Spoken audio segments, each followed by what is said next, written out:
got our 4.5-inch kit on this F-250 on display here.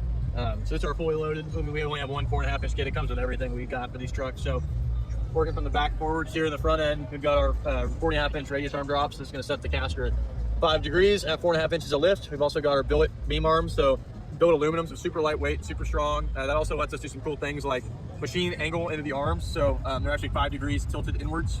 And that allows for more tire clearance, as well as a super thin aluminum billet construction. Adjustable cam bolts in the bottom to dial in the caster exactly where you want it. We've got our S&B coil springs. These are a single rate coil, a 350-pound spring. We did a ton of testing and found this to be the perfect hybrid between great ride quality, as well as still maintaining your ability to tow the front end, not just going to the moon as soon as you hook a trailer onto it. We've got our Fox Performance Elites. With our billet reservoir mounts here. These are the Performance Elite reservoir mounts where we make a piece behind here that allows us to sit on top of the coil. Got our limit straps. We've got our track rod bracket and our adjustable track rod right here.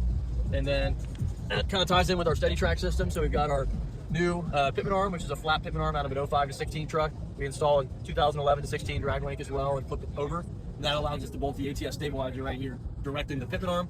That we can add a lot of stabilization without inducing bump steer as the suspension cycles. Having that stabilizer be steady bolted to the pitman arm and not to the middle of the drag link, which is moving all the time. Moving down, we've got our sway bar relocate kit and our new end links here. This helps a lot with down travel. Going to the factory truck is a vertical to vertical end link, which binds up pretty good at full droop. So we switch it to a 90 degree to vertical, and that lets us fully droop the front end out without binding up the sway bar end links. This is the strongest steering stabilizer on the market. We bolt directly to the axle with huge 5/8 G-bolts, all billet tie rod clamps at the end here, and then we've got two Fox IFP 10-inch stabilizers. We've also got our oversized bump stops here, which work with the new ride height, and then our adjustable coil levelers sit under our coil springs, and that lets us dial in the height exactly perfect left to right as well as front to back. So that kind of rounds out the front end kit here. We highly recommend our traction bars or Torx bars for any solid rear axle truck. These are our Torx bars. These are going to fit any 17 and up Super Duty. Bolts right up here to the front leaf spring hanger.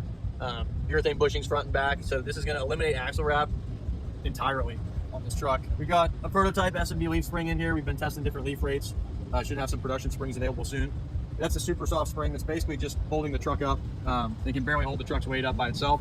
So if we want to tow anything, we've got our ReadyLift AirLogic bags in here, onboard air as well. And then we make the bag mount that bolts it directly to the top plate kit. So instead of clamping that leaf spring, we're mounting the airbag to the top plate. And that way, at articulation, we're not binding that leaf spring up. We've got all sorts of block options from 1 inch up to 6 inches. So kind of lets you pick your perfect ride height front and rear between the coil leveler and our different block lengths.